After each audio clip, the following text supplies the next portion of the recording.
Good evening, everybody. Thank you for coming and supporting this very important cause. Hi, housewives. You know, it's such a crazy story to stand here and see you girls, because as everybody knows, my own personal story started when I became a Beverly Hills housewife. And unfortunately, the crazy story unfolded as we were filming.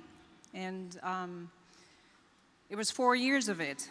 And my biggest struggle every day was, you know, people telling me that maybe I have Munchausen disease. How can she look so beautiful and be so sick? How can she be in bed 7 days a week and then show up to work? Well, I did, because I'm a badass Dutch girl, but it wasn't easy. Anyway, thank you girls for being here tonight.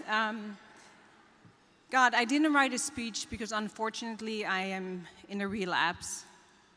Very bad news, but so I'm not really able to put it all together, but I'm going to try to wing it.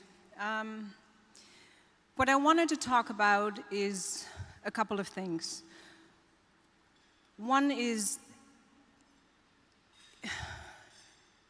you know, what keeps me getting up every morning is my 2 children that also had Lyme disease.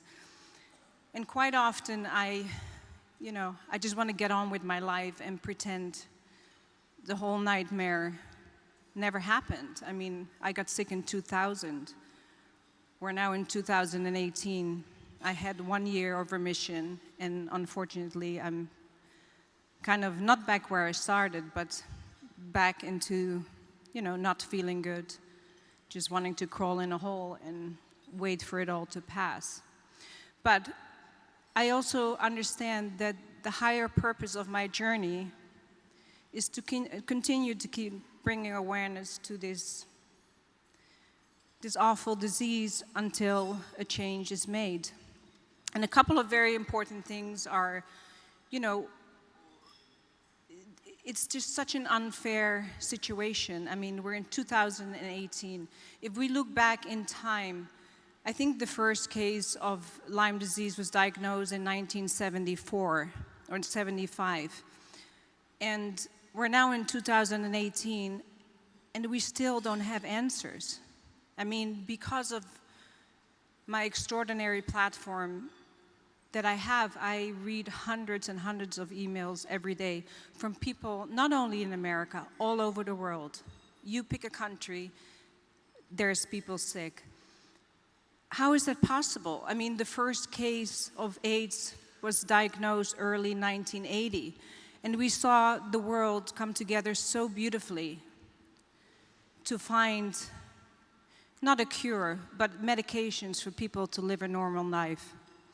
I was in Holland last week on my book tour that was translated in my mother language, and I was interviewed by a man that said, Yolanda, I've had AIDS for 20 years now, and I was living a very good, normal life until I got bit by a tick.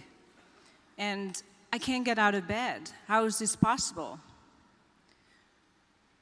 Well, I don't have the answers either, but I know there is something very, very wrong with our system. I've seen parents sell their house just to find, you know, to be able to afford medication to see a child through this journey. I mean, it's a crime. Insurance companies pay for 2 weeks of doxycycline, and then you're on your own. And that's my reason. That's the reason why I wrote the book. Because yes, I've left my country when I was 16. I've worked my ass off my whole life. I saved money. I've made great investments. So I was able to afford traveling to 13 countries, seeing over, I think I saw 106 doctors. But normal people that have a normal job, they're not able to do that. And shouldn't we all have the right to get equal medications, equal treatments, equal doctors?